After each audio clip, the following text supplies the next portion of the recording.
കൊടുങ്ങല്ലൂരിൽ നഗരസഭാ bus stand കെട്ടിടത്തിന്റെ ഭിത്തിയിൽ നിന്നും സിമന്റ് പാളി അടർന്നു വീണ് പെൺകുട്ടിക്ക് പരിക്കേറ്റു. ബസ് സ്റ്റാൻഡ് കെട്ടിടത്തിന്റെ തെക്ക് ഭാഗത്തുള്ള ഭിത്തിയുടെ മുകൾ വശത്തു നിന്നും സിമന്റ് അടർന്നു വീഴുകയായിരുന്നു. സ്റ്റാൻഡിലേക്ക് കയറുകയായിരുന്ന പെൺകുട്ടിയുടെ ദേഹത്താണ് സിമന്റ് കഷ്ണം വീണത്. കൈക്ക് പരിക്കേറ്റ കുട്ടി താലൂക്ക് ഗവൺമെന്റ് ആശുപത്രിയിൽ ചികിത്സ തേടി.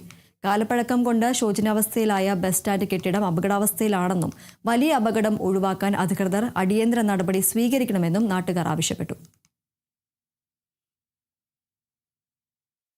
ബസ് സ്റ്റാൻഡിലത്തെ ബിൽഡിംഗ് ആണല്ലോ, മുനിസിപ്പാലിറ്റി ബിൽഡിംഗ് ആണ്.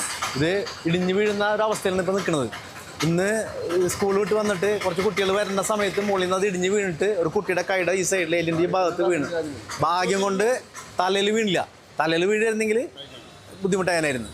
പക്ഷെ കൈയുടെ ഇവിടെ വീണിട്ട് ആ കുട്ടി അപ്പം തന്നെ ആകെ ബുദ്ധിമുട്ടായ കുട്ടിക്ക്, മനസ്സിലായ. അപ്പോൾ ഇത് ഇവിടുത്തെ മുനിസിപ്പാലിറ്റിയും അതേപോലത്തെ അധികൃതരും ഇത് കണ്ടതിന് വേണ്ട നടപടികൾ സ്വീകരിച്ചില്ല എന്നുണ്ടെങ്കിൽ വൻ ദുരന്തമായിരിക്കും ഉണ്ടാവാൻ പോകുന്നത്.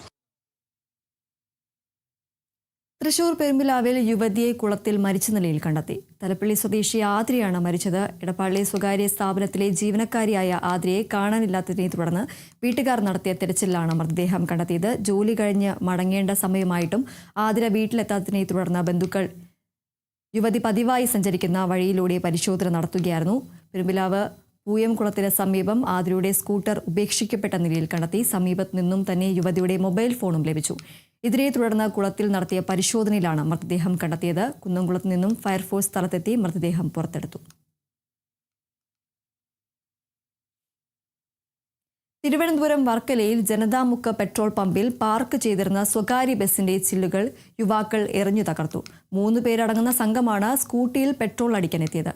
ഇതിൽ 2 യുവാക്കളാണ് അക്രമം നടത്തിയത്. ശേഷം ഇവർ സ്കൂട്ടിയിൽ മടങ്ങുന്ന ദൃശ്യങ്ങൾ ഉൾപ്പെടെ പെട്രോൾ പമ്പ് ജീവനക്കാർ അരൂർ പോലീസിൽ പരാതി നൽകിയിട്ടുണ്ട്.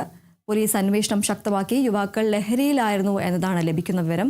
കൺമണി എന്ന സ്വകാര്യ ബസിന്റെ ചില്ലുകളാണ് തകർത്തത്.